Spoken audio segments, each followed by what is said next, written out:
السلام عليكم ورحمة الله وبركاته. dad badan aa sugayay qaybtii labaad of the people of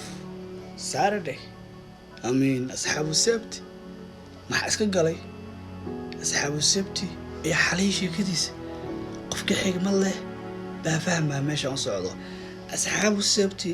ilaahay bay ku caasiyeen kadibna waxay noqdeen kuwo noqda daanyeer. okay xalay dadka uu ka helo oo ku tilmaamaya daanyeer ayane inta iska soo galaan waxay iska soo galaan adiga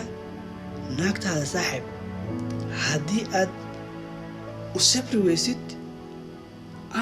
waxa ay ku dhahdo aad maqli weysid nabigeena sallallahu alayhi wasallam markii asxaabii dhegeysan waayeen ee ka wareertay ee ka jajabtay ee ka mashquulsan tahay waxaaskiis qadiij u imaaday oo dadka ay ma dhegeysanayaan ileen waxaa la soo galay maxamed sallallahu alayhi wasallam hadaa meeshaan imaadeen ileen u imaadeen inay xajisiin go ahead go back marka la xajinaysiin hadda anaga joogno laabta asxaabtii awood bay leeyihiin qow bay leeyihiin familkooda ka soo tageen baahayso way soo rafaadeen inay jihaadana diyaar u yihiin sidaa darteed nimaga ka diiday xamal isku weynoo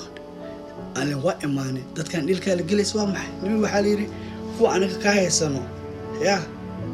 xilligaarna ku soo deeyna kuwa adeega haysata hadana soo deeyni hadda waa noqonaysa marka la baxaj ku imaanaysiin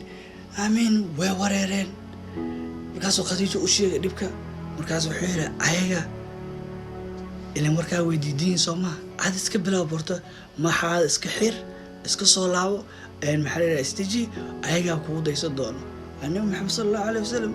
markaas waxa dhac markay arkeen nabiga sallallahu alayhi wasallam fiiriya nabiga sallallahu alayhi wasallam ee madaxa oo iska xiray ee ayaga madaxa iska xireen way sabreen diyaar bay noqdeen gadaal u noqdeen إلهي مدين نقبل دقيستي داير بانقط محمد صلى الله عليه وسلم إلهي مركز حسوجي بسم الله الرحمن الرحيم إنا فتحنا لك فتحا مبينا قوشي وين غنو محمد صلى الله عليه وسلم قالوا ما إني حسو حجين ما إني وسلام جيجبيان ما إني ماشي صولابتان ما كذا إمادان قوشي وين الحياد ضد oo waxaaniyadooda oo qamarjiya oo sorfada dagaal diyaar u ah oo meesha rafaasan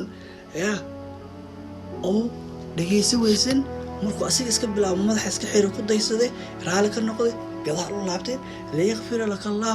ma taqaddama min dambika wa ma ta'akhkhar dambigiisa hore iyo dambigiisa dambe waa loo dhaaf sababta loogu dhaafo maxay xaaskiisa buu dhageystay madaxa buu iska xiray gadaal buu u laabtay ninkan xaliya